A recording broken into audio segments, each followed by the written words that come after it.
What's up, everybody? My name is Demetri Kofinas, and you're listening to Hidden Forces, a podcast that inspires investors, entrepreneurs, and everyday citizens to challenge consensus narratives and learn how to think critically about the systems of power shaping our world. My guest in this episode of Hidden Forces is Dean Ball, an AI policy researcher, writer, and the incoming head of strategic futures at OpenAI, a newly established high-agency policy team formed to shape frontier AI policy and internal governance at the company. In the first hour of our conversation, Dean and I build the intellectual and philosophical foundations for the conversation to come. We discuss Dean's background and the framework through which he approaches AI, what intelligence actually is, the nature of large language models, how they learn, what they understand, and their advantages and limitations. And we examine the broader historical thesis that animates Dean's worldview, that we are not witnessing the birth of something entirely new, but rather living through a computing revolution that began with the transistor and is now reaching its natural culmination in the era of machine intelligence. In the second hour, we discuss what's at stake in this transition, the model of AI governance that Dean believes will be most effective given the nature of this technology and the incentives driving its adoption, and what's at stake for society, the nation-state, and the individual if we get it wrong. We begin with Dean's own conception of superintelligence, not as a singular, all-knowing entity, but as something will derive much of its power from being embedded in the infrastructure of human civilization. We discuss where he falls along the continuum from doomer to accelerationist, and what a sensible approach to AI governance actually looks like, one that avoids both laissez-faire abdication and heavy-handed regulation. From there, we get into the real-world test case of Anthropic's dispute with the Department of War, what it reveals about the tensions between frontier AI labs and the national security state, and how Dean thinks about the challenge of forging public-private governance structures adequately adapted for the age of AI. Finally, we close by examining labor market disruption, the overproduction of elites, and the question of which nations, societies, and individuals are best positioned to navigate the transition ahead. If you want access to all of this conversation, go to hiddenforces.io/subscribe and join our premium feed, which you can listen to on your mobile device using your favorite podcast app, just like you're listening right now. If you want to join in on the conversation and become a member of the Hidden Forces Genius community, which includes Q&A calls with guests, discounted access to third-party research and analysis, and in-person events like our intimate dinners and weekend retreats, you can also do that on our subscriber page. And if you still have questions, feel free to send an email to info@hiddenforces.io, and I or someone from our team will get right back to you. And with that, please enjoy this incredibly timely, informative, and important conversation with my guest, Dean Ball. Dean Ball, welcome to Hidden Forces. Thank you so much for having me. It's my pleasure, Dean. I was chasing you down for a while, wasn't I? It took a long time to get us scheduled. That's you were right. A somewhat evasive guest. No, you weren't evasive. You have many demands on your time. You're a prolific writer. And I should start the show by congratulating you. You're going to be joining OpenAI as the head of strategic futures. This was announced just recently. You announced it both over Twitter and on your blog, Hyperdimensional. So we had already scheduled this interview, but this was rather fortuitous. What's the nature of this new role and how did it come about? Well, first of all, thank you. And the way it came about really is that OpenAI approached me maybe a month, 6 weeks ago, something like that. And I had been thinking independently about where my work on AI policy was going to go, where I wanted it to go. And one of the thoughts that kept recurring to me, but that I didn't really ever act on, was this notion that my future research required me to go inside of a lab, a frontier AI company, to get access to the kinds of information and insights that are only available there, and to sort of occupy that perspective, and that was actually just going to be an essential part of my future in this field. That intuition kept occurring to me, but I was doing a bunch of stuff, running around, and didn't really have the opportunity to act on that intuition. And then happily, OpenAI approached me and said, what do you think about sort of coming in and helping to shape our frontier policy? I think from OpenAI's perspective, where this all comes from is really just this idea that they have like a public policy team, a government affairs team that does exactly what you would think a large company's government affairs team does. And they're great. They're extremely competent, but they are in this posture of reacting to policies being promulgated by 50 states, by the federal government, in Congress and the executive branch, court cases, the European Union, countries all over the world. There's just a lot of incoming that team has to deal with. And so what OpenAI kind of wants to create is like a small organization that doesn't have to react to any of that stuff and instead can look out on the horizon 6 to 12 months and kind of think, okay, where are things going? What are people going to be talking about? And how can we sort of proactively develop ideas to inform that conversation? So it's a somewhat more proactive version of a sort of like policy operation. So we're going to have a chance to talk about your role at OpenAI as this conversation continues, especially as we get into ways of either whether we want to think of it as regulation or oversight of this industry. I was going to ask you what you tell your mom when she asks you what you do, but I recently learned that your mom is actually a lurker on Reddit and uses the latest AI terminology. So I don't know if she's the right person to use as the kind of baseline normie, but if we were looking for the baseline normie mom equivalent, how would you explain to her what you do? That's a very good question. And I actually think that my mom is a good template for this. I've often said that I write my Substack with my mother as the sort of audience that I have in mind, which is to say, like, she's a curious and smart person, but she is not technical at all. She knows nothing about AI.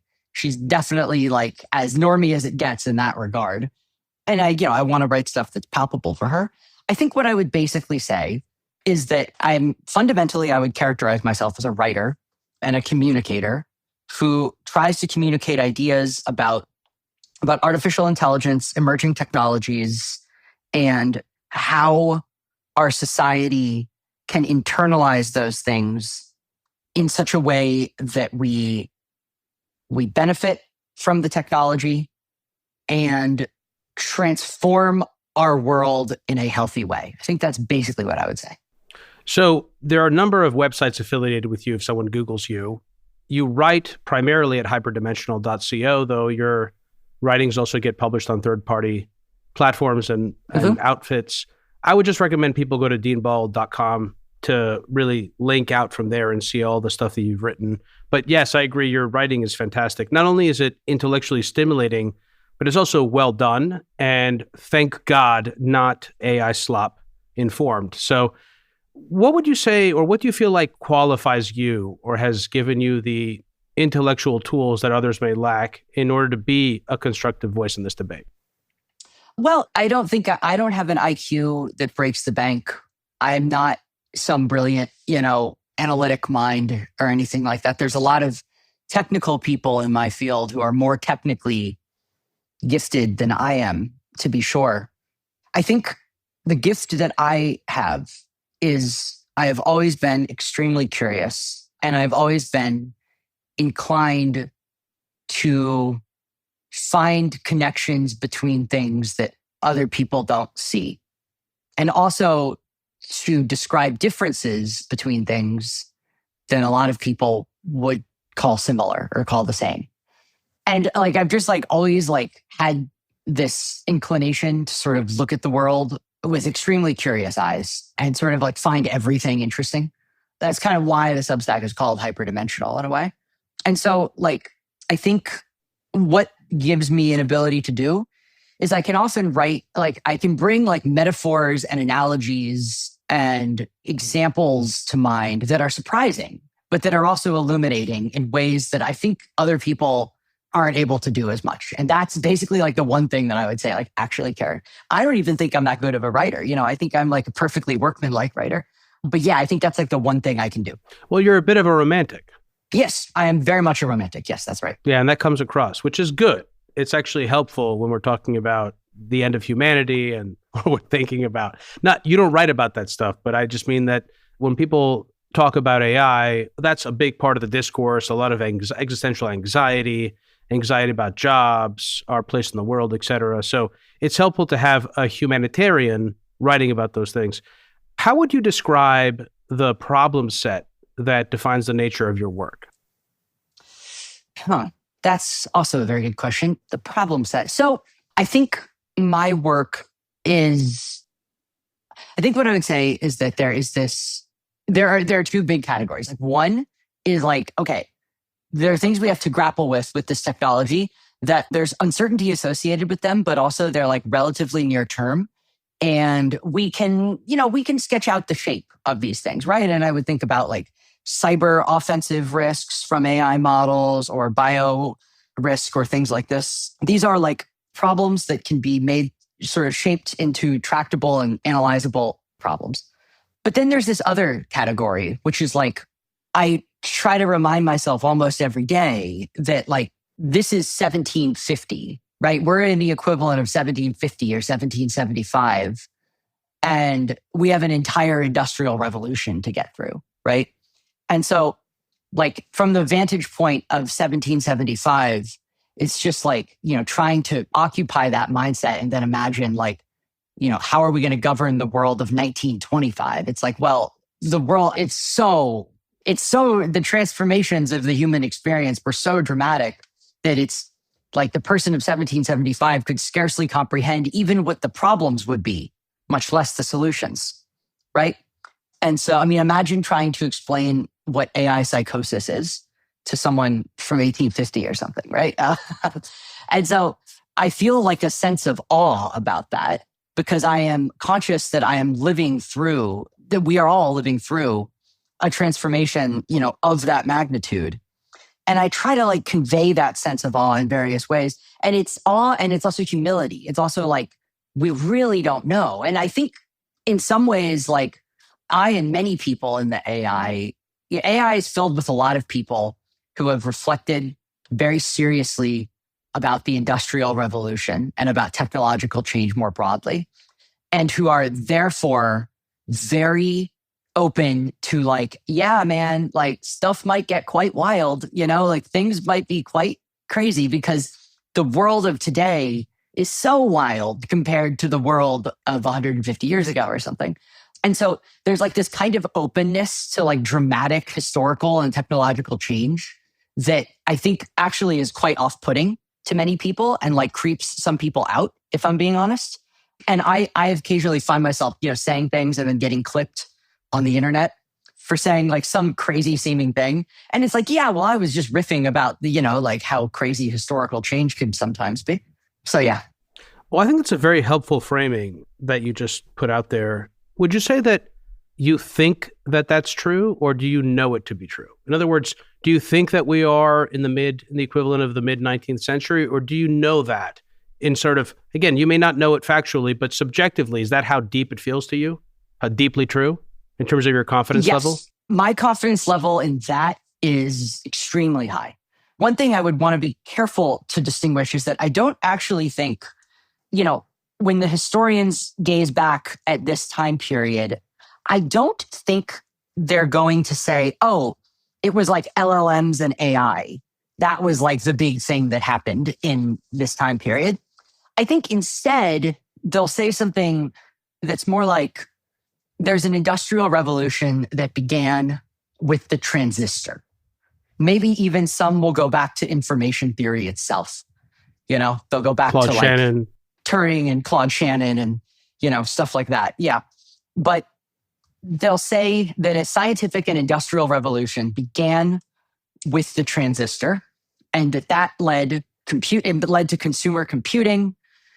It led to scientific, bringing computation, to bear on scientific problems.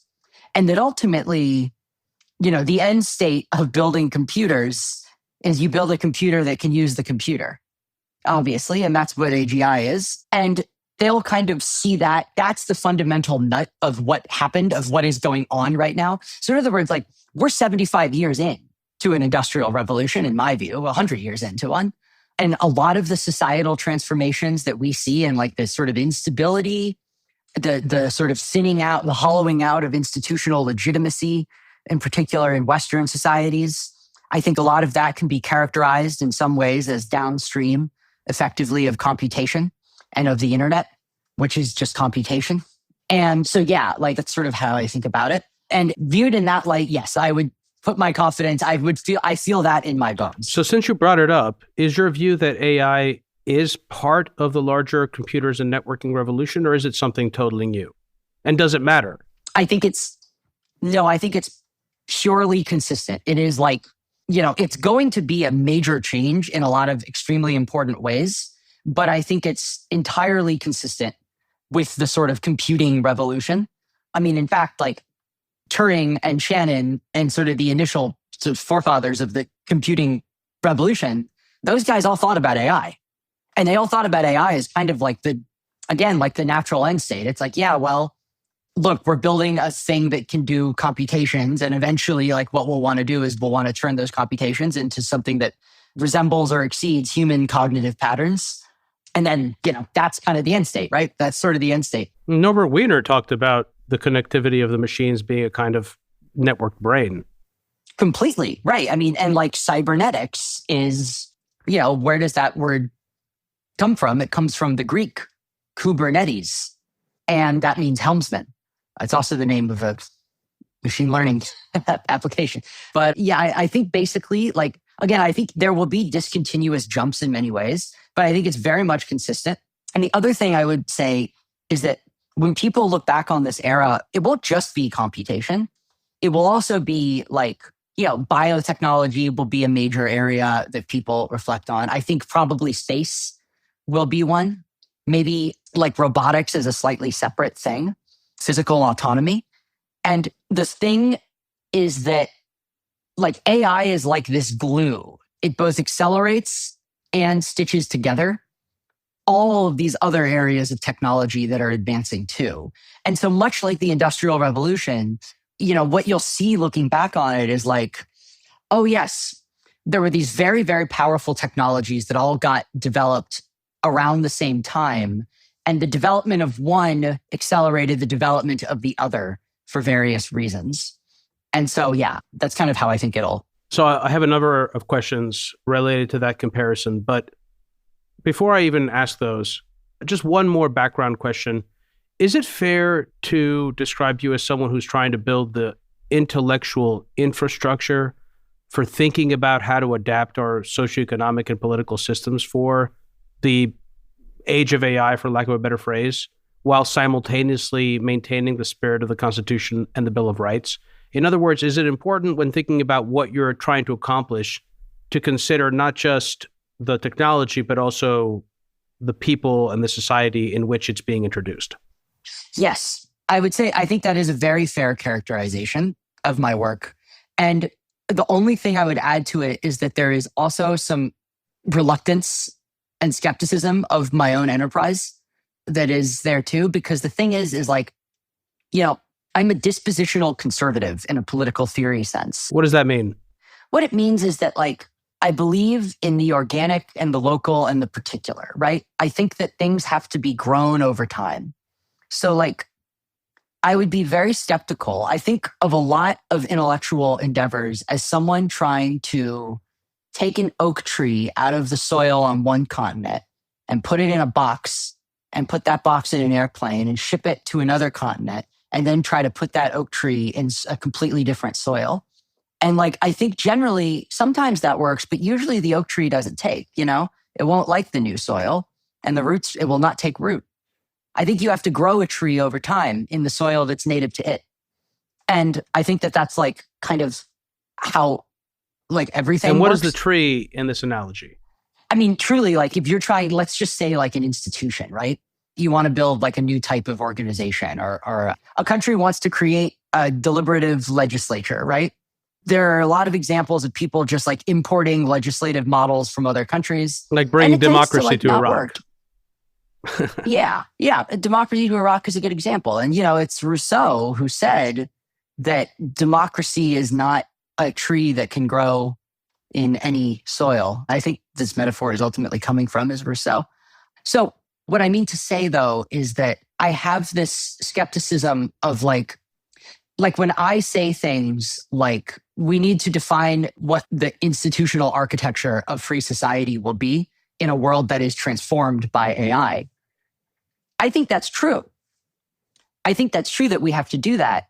But I'm also extremely skeptical of the notion that you can do something like that rationally from the top down. I think that like the new thing that we do, the way the world will look in 100 years or whatever, like that itself has to be grown. And I can't just dream that up and imagine it like, from scratch out of whole cloth. And so, yeah, like whenever I say things like that, I say things like that as a shorthand to describe what I think will be a monumental process of historical change. But the thing is like, there's a part of me that's like yelling at me when I say that. Like there's a part of my brain that's like, but be careful. Don't be arrogant. Don't fall into the conceit that you with your tiny brain and limited perspectives can like do this yourself, because we can't. No individual can. Well, I feel like that kind of spirit is captured in the New Sages Unrivaled piece that you wrote and elsewhere where you talk about you're comforted by the fact that America has always winged it. I mean, and in fact, your regulatory proposals, which I'm very excited to talk about, and again, I feel somewhat uncomfortable even using that word because it comes with a lot of framing that may not be necessarily helpful.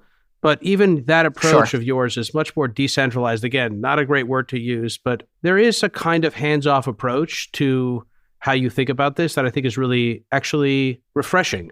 And we're going to have a chance to talk about that. So I think we did a good enough job of giving people a sense of who you are and where you're coming from. Let's just go really high level now. What is your definition of AI? Good question. So I think basically AI has this history as an academic discipline where we were trying to make machines that could mimic human thinking, basically. Thinking machines. And then there's been a lot of twists and turns through that. And so there's a lot of academics who have like really particularized definitions of AI that are sort of like a legacy of this archaeology.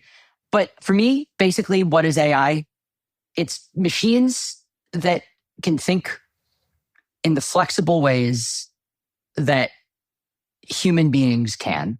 And it is the set of approaches to statistics, essentially, that have been invented over time to try to make machines think in the flexible way that humans and animals can. And those approaches, to be clear, are broader than just like, there's obviously like large language models, which are the closest thing we have to like, yeah, that seems like it's kind of thinking in ways that are similar to humans. But there are also applications of the exact same statistical approaches to completely different sets of data that are like totally alien to the human brain.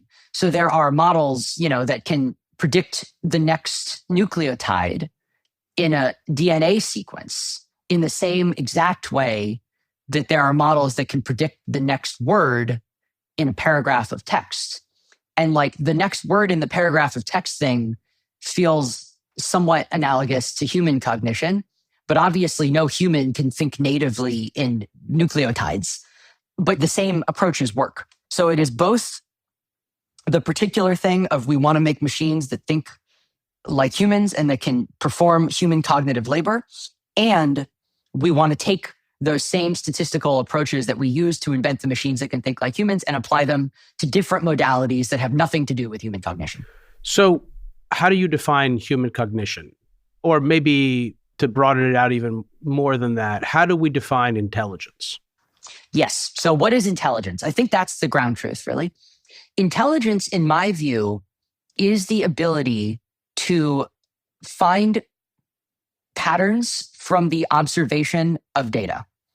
And the reason that that's true, when you think about what that means, if I'm observing just the world, right? I'm looking at the world, and what I find a pattern. I infer a pattern in the world. When I drop the ball, it falls to the ground every time.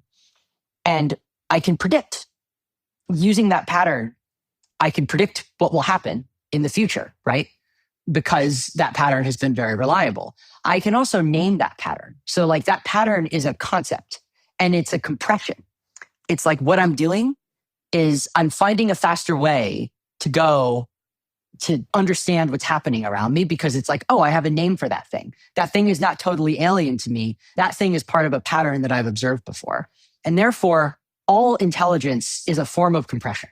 Language models are a compression of the internet. Well, they're a compression of their training data. Literally, that's what they are.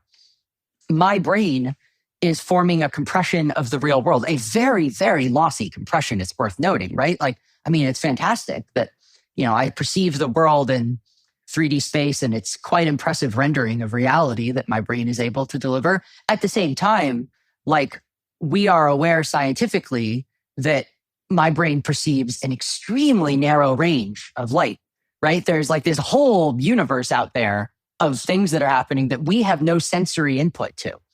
And so, my brain is forming a really contingent and ultimately quite lossy compression of reality. But intelligence is that active compression. That's what it is. And so intelligence, yes, to put it simply, it is the inference of patterns from the observation of reality. So I think that comparison of lossy to lossless compression is actually useful, because the way that we compress information as human beings is much more lossy than how large language models do, but we are better at understanding what's important. So in other words, we're better at inferring meaning, I would say, from the patterns, which is essential. It isn't just to be clear, you're not saying it's just the observation of patterns or repeatable sequences. It's also using those patterns to infer something deeper about the structure of the data or the structure of the world that allows you to make viable predictions. Yeah, it's naming the patterns in such a way, and that would be like concepts. And then it's also using those patterns to make testable predictions about the future. And deriving meaning. How important is that? Because it's also unclear exactly. That's the thing that's also confusing, is certainly a word we could use to describe, but still unclear. And it's not clear whether it will ever be clear, which is, how are these systems actually modeling the world? To what degree are they modeling and deriving something that we would identify as understanding, versus simply engaging in a highly superficial, sort of idiot savant level intelligence because of just how much data they can process and have access to? And also, what's the difference between those two things, right? I mean, there's a certain extent to which, like, there's the old meme of large language models being stochastic parrots, right? Just machines that mindlessly just predict patterns. Right. Or that other example of where, like, you tell an AI, I need to wash my car. There's an actual example. I think a user posted on Reddit. You tell it, I need to wash my car, and the car wash is 100 meters away. Should I walk or should I drive? And the LLM responds with, it's a short distance, so you should just walk. What do answers like that reveal to us about the way in which these systems model the world, that they can at once be both incredibly intelligent while also occasionally forming opinions or providing answers that just seem utterly idiotic? Granted, we have seen a major, and this is important to know, we've seen a major reduction in instances like these with each subsequent model improvement. Yes. So, I mean, I think that a big chunk of that is, I think you could make the same criticism of humans. Common sense itself is dependent upon the kind of reasoning engine that the observer possesses. And so, like, that which is common sense to a dog, dogs probably have some sort of a comment, like they have their own intuitions about the world. And those intuitions are probably quite right for them, but we wouldn't think a dog has common sense. And there are all sorts of things humans fall for. There are so many tricks we fall for. We can be rhetorically swayed in ways that large language models are harder to, we fall for all sorts of fallacies that a large language model would catch immediately, right? Large language models would be like, that's an ad hominem. You're begging the question, right? In ways that right, because they're so good at identifying patterns. Yeah. And also, they identify different kinds of patterns than the ones we identify. So they learn ultimately in a very, very, very different way from the way that humans learn. Well, can I ask you something as an example, Dean? So if I read a book, I independently and in ways that I don't really understand, identify what I think is important in the book. If a large language model reads a book, it seems that what it's doing is it's identified some pattern statistically in language that tells it what areas the author thinks are important or are important based on some kind of statistical correlation. I mean, it's kind of, I spend enough time using these models in sort of thinking through podcast episodes. And again, I'm in no position at this moment to sort of arrive at a conclusion about what's going on, but I can feel something meaningfully different about how I think versus how a large language model thinks. And yes, I'd love for you to speak to that. Yeah. No, I think you're exactly right. You can read a book and you might not remember, word for word, a single sentence in that book, right? There are many books that I love and that inspired me very deeply that I don't think I could quote. I don't think I could literally quote any of them from memory. And you'd probably right now. hallucinate if you tried. I'd probably hallucinate if I tried. And yet, I drew things from those books that like high order ideas that inspire me and structure my thinking every single day. And, obviously the language model probably does pick up on those ideas too, but it's also doing something very different. I think it's worth going to the foundational insight of, hey, why don't we train a neural network to predict large sequences of web text? And it is 2017. There was a researcher named Alec Radford at OpenAI. And, most of the AI companies at that time were trying to do, they were teaching computers to play video games. They were doing robotics, board games, things like this. And Radford had this idea of there's a data set of 80 million Amazon product reviews. And let me just train a model to predict the next character of those things, of those reviews. And in doing that, what they found is that they had accidentally invented a state-of-the-art sentiment analysis system. Sentiment analysis is like the ability of a machine to tell the underlying emotional sentiment of a chunk of text. And it turned out that as an instrumentality of predicting of its fundamental goal, which was to predict the next letter in this database of product reviews, the model learned on its own to analyze the sentiment, because understanding the sentiment of the text is useful for predicting the next token of that text. So there is some higher level understanding going on there, but I think it's also extremely different. And I think that large language models are subject to all kinds of, again, we fall for optical illusions. Humans, there are all sorts of optical illusions that humans fall for. And there's all these weird tics of our cognitions that are ultimately downstream of contingent realities about the way our brains evolved. And I think the exact same thing is true of LLMs. But I hesitate to say that that means that they're not really understanding. I think the more complicated reality is that sometimes they're really understanding and sometimes they're not. Sometimes they really are just, sort of mindlessly predicting. And other times they're doing genuine understanding. And I think we've gotten much more genuine understanding over time.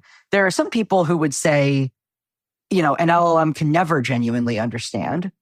And my view of that is that is ultimately a metaphysical claim about the nature of human cognition that you're more than welcome to believe. But I guess my view is at this point, OpenAI has a model that is unreleased, but maybe 6 weeks ago made a really important, actually important discovery in geometry through connecting different ideas together.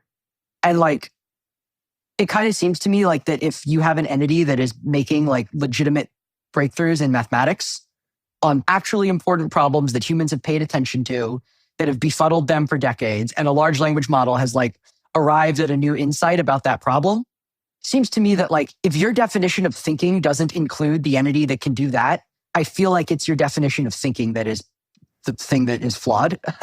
Do you think that reflects the fact that math is a formal system, whereas the world that we inhabit is unbounded? Well, I think math is structured in various ways, but I think math is more unbounded than I think we often give it credit for. Or maybe it's better to say that it's more amenable to this kind of intelligence, perhaps, than our form of intelligence, putting aside whether or not we should be humble about what we can know or not know, which I completely agree with you. Well, yeah, I mean, think, I'm looking out at my window right now at a bird that just landed on a branch. And think about like the way that a bird moves about the world in flight versus the way that like a Boeing 737 does. The Boeing 737 cannot like land on a branch. It is incredibly energy inefficient compared to the bird. The Boeing is very useful for lots of things, but in many ways, we have not figured out cognitively. I think there is an elegance to the way that animal cognition works that we have only dimly captured in neural networks. But the thing is like that should make you quite bullish about AI because like the AI is already objectively pretty useful right now. And if there's this huge difference, and the difference, by the way, I think it is sample efficiency. I think that is the difference, right? It is the fact that I can read a book once and derive the important high order insights without memorizing the entire thing. And in that sense, I am more sample efficient, which is also another way of saying I have formed a better compression of the book. I have found the important patterns in that book, named them, and made them useful to me. I am more intelligent than the LLM is. And I think probably humans are orders of magnitude more sample efficient than the LLM. But the LLM, by virtue of being a computer, is like still quite useful. And it would imply that there are like many orders of magnitude we can go to make the LLM like closer to human level sample efficiency. So there's a quote that I'm looking to see if I can find as we're talking, but I'm actually going to give up and just try to wing it from memory. And I'm paraphrasing it, but Claude Shannon was talking about information theory, and he said something along the lines of sometimes these messages that are compressed have meaning, or sometimes the patterns that we find in the data have meaning. That in other words, the pattern doesn't require meaning. And so when you're talking about sample efficiency, and yes, human beings need a smaller sample size to derive meaning from a corpus of data, I wonder to what degree, Dean, and I don't want to take us too far afield here, because this is more of a philosophical discussion that you and I need to have at 3 a.m. in our dorm rooms. But I wonder to what degree something very different is going on here for large language models, and that in order for any of this to make sense, they need human beings as the sort of person in the mirror. That the meaning is something that we derive. It's not something that they are able to derive from that information. Yeah. Feel free to respond to that. And then I have a series of, I think, more answerable questions. Yeah, no, I mean, I guess what I would say is this. I would say there are certain commonalities in the types of inferences that LLMs need to make and that humans need to make. Ultimately, like the thing about the world is that the world is stochastic. It is incredibly complex. But it's not fully random, right?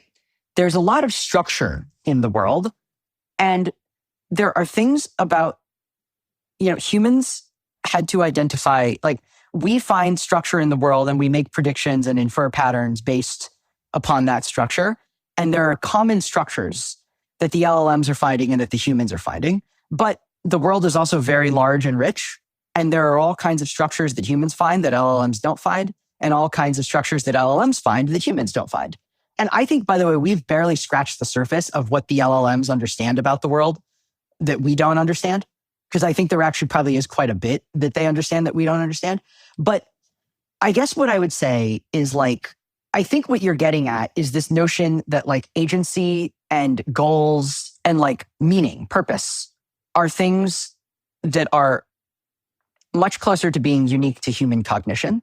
Ultimately, we don't know the answer. Ultimately, like, I think one thing that really scares people in the AI safety world is like, we call AI systems of today, we call them agents. But are they agents in the legal sense? Which is to say like, my lawyer is my agent, and that means he's like, I'm delegating some aspects of my life to that person, but that person is expected to have an absolute duty to me and is to be like a complete subordinate, essentially, to me. Or are they a philosophical agent, which is to say something that can act rather than behave, act on its own, have goals of its own that it autonomously acts upon. And I think that is like a scary thing to think of, like, super intelligent machines with goals like that. I think that is like a really big unanswered question. But I think there is some reason to believe that like the human agency and finding of purpose, it's not purely an artifact of like our intellect or our reason. It is coming from some deeper aspect of our biology and our survival instinct and things like that, that like language models are not trained to have. So the quote I was trying to remember was actually in the opening of A Mathematical Theory of Communication, which was Claude Shannon's opus on information theory. And the quote was, "The fundamental problem of communication is that of reproducing at one point, either exactly or approximately, a message selected at another point. Frequently, the messages have meaning." So I just wanted to put that out there for anyone that's interested. And obviously reading Claude Shannon's work is, I think, an important complement to this conversation. In your article 2023, or Why I Am Not a Doomer, you wrote that in that year you went from being a skeptic to a believer, and you would walk around. Was it the campus? Where were you at this time? I lived in DC, but I was spending a lot of time at Stanford University. Right. Because okay. That's where So I you would worked. ask yourself questions like, what is the nature of the challenge posed by the alignment problem, which is kind of something that you were sort of alluding to earlier, how we should think about risks of misalignment. Is AI something fundamentally new, or is it consistent with the pattern of prior emerging technologies, which again is something we briefly touched on earlier? Does AI break the existing constitutional order of the United States, or does it merely challenge it, which I think is a very important question that we'll have a chance to dive into when we talk about regulation. I'm just curious to understand, where would you say that you fall on this continuum of doomer versus accelerationist boomer? And by boomer, I don't mean baby boomer. I mean like boom, this is the AI boom. I think fundamentally, I am much more of a techno-optimist and a believer in the notion that like I have faith in human ingenuity and the human ability to like adapt to changing circumstances. At the same time, like sometimes I think that the traditional doom world, the sort of, as typified by a figure like Eliezer Yudkowsky or Max Tegmark, I think that they have a quite simplistic understanding of intelligence and like the way the world works, broadly conceived, that causes them to have this like very simplistic notion of what could bring about human extinction or doom, as it were. And I guess like my view is like, again, put yourself in the perspective of 1775 and then try to imagine like World War I happening, right? And like imagine explaining to that person like what a person who only had the knowledge of 1775, the specific warfighting dynamics of World War I. And it's like, man, that would have been so terrifying and unpredictable. And there are things. Well, it kind of was. I mean, it was catastrophic for. Oh, it was horrible. It's one of the worst things that's ever happened. And in fact, people's ignorance around exactly how industrialization had changed the nature of warfare is in part why World War I turned out to be as catastrophic as it was. Yes. And I think that the nature of technological change, when you just think about it through human history, we have constructed a reality, a civilization that is like completely alien to the vast majority of the human experience in the history of our species. And it's terrifying in some ways, right? In some ways, there is a certain like terror and awe it's awesome in the like 18th century use of that word, and awe-inspiring, right? Not like cool. It is cool. It is cool, to be clear, but it is also like there is a certain terror to it. And so I guess when I think about like technological change in macro historical terms, there's a part of me where like sometimes I feel like I'm actually more of a doomer than the doomers, because I just realize like how alien what we're going to build will be, and like what sort of like unimaginable horrors likely lurk around the corner. But I also think unbelievable, joy, like surprising joy to the upside, delight is also just as likely. And in the end, I think that there will be more good than bad. But yeah, I do think that like there's tremendous humility that you need to experience if you are doing the enterprise of commenting on AI. Yeah, something I really actually appreciate about your work, Dean, is that you do try to be even-handed, not for the sake of being even-handed, but because you're being intellectually rigorous. And I think that's what happens when you try to do that. It's very, in the early days, when if you were reading like, Bostrom's work or some of the stuff that was coming out of the existential risk community, it was very easy to adopt the if anyone builds it, everyone dies view that Yudkowsky puts forward. But I think as these models get built out and they get better and better, you begin to, I think, at least if you're being intellectually honest, understand that the picture is much more complicated. And AI alignment's a great example. I mean, the way that I used to think about the alignment problem, it was like, how do we bridge the explanatory? First of all, how do we even sort of come to a clear idea internally about what the values are that we want to impart on these systems? And then two, how do we bridge the explanatory or epistemological gap and convey them in a manner that they will understand? And then so that we, don't all end up dead because AI decides that we'd be happier if they lobotomized humans or put, sensory neurons in our brains and jacked us up with dopamine or put us in a vat or something. But actually what you realize is that, I feel at least, that the alignment problem is less of an issue because so much of what these models are trained to do is to understand, I think in some ways better than us, what it is that we want. Now, I might regret saying that, and I should also say that it doesn't make me less of a doomer. I'm not a doomer, but it doesn't that's less sort of where my doomishness comes from. But it's just to say that it's way more complicated, and I think it's important to have a nuanced view of this. So in the spirit of that, what would you say are some of the things that both the doomers and the boomers, again, this is my term, but it's not the baby boomers, I can see how that can be confusing, get wrong, in your view? Well, I think the fundamental mistake, I think that in the doom conception of the world is a kind of view of intelligence being completely correlated, maybe even identical to power, like ability to make stuff happen in the world. I don't really think that's what intelligence is. And I think that for that reason, though, they tend to think that that all problems, like a more intelligent entity will be able to solve every single problem better than humans and also have incredible amounts of agency and ability to affect change in the world. And I think that's not quite accurate. It's in some ways it's accurate, but I think they're painting with too broad a brush. And there's a lot of hand waviness in that view.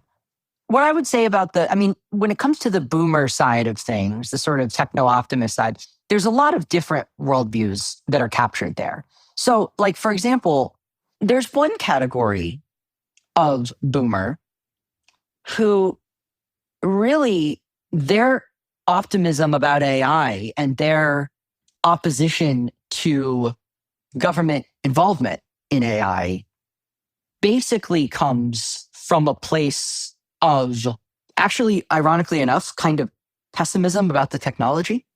They have kind of a deflationary view of the technology. So there were a lot of people, there was a leaked draft of an executive order that the Trump administration, that the White House put out. It leaked from the White House, but it was real.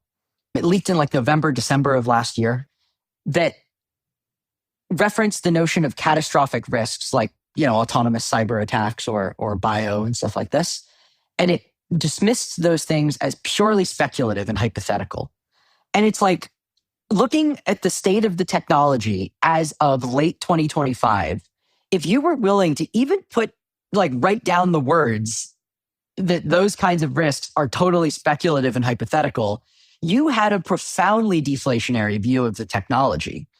And one thing I've always suspected about the boomers, and we actually see this a little bit starting to emerge now, one of my theories of mind of that community, which again, I've largely been allied with for most of my career writing about this, but one of my theories of mind about them has been I bet you they're actually once they fully realize what is actually going on with this technology, they will actually be quite terrified of it, and that they might actually be closeted AI pause ban people.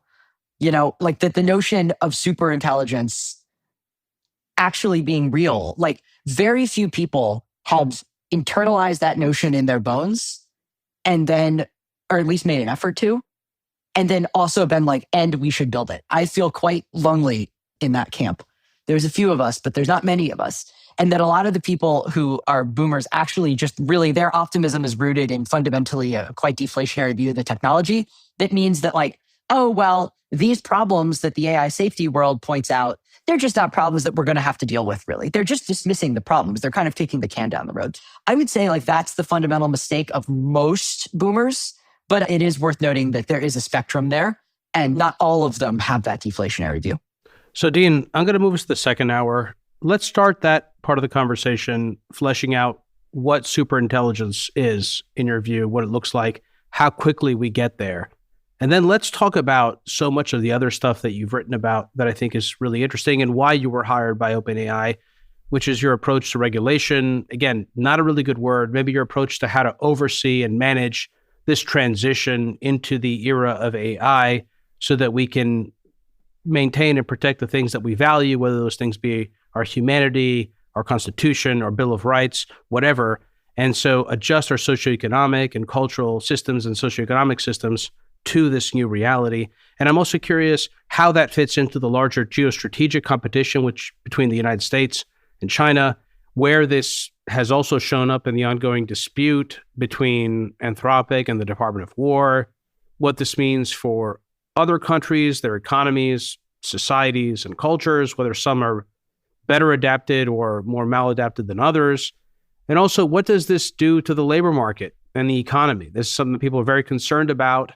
And I would love to talk about all of these things with you in the second hour. For anyone new to the program, Hidden Forces is listener supported. We don't accept advertisers or commercial sponsors. The entire show is funded from top to bottom by listeners like you. If you want access to the second hour of today's conversation with Dean, head over to hiddenforces.io/subscribe and sign up to one of our 3 content tiers. All subscribers gain access to our premium feed, which you can use to listen to the rest of today's conversation on your mobile device using your favorite podcast app, just like you're listening to this episode right now. Dean, stick around. We're going to move the second hour of our conversation onto the premium feed. If you want to listen in on the rest of today's conversation, head over to hiddenforces.io/subscribe and join our premium feed. If you want to join in on the conversation and become a member of the Hidden Forces Genius community, you can also do that through our subscriber page. Today's episode was produced by me and edited by Stylianos Nicolaou. For more episodes, you can check out our website at hiddenforces.io. You can follow me on Twitter at Kofinas, and you can email me at info@hiddenforces.io. As always, thanks for listening. We'll see you next time.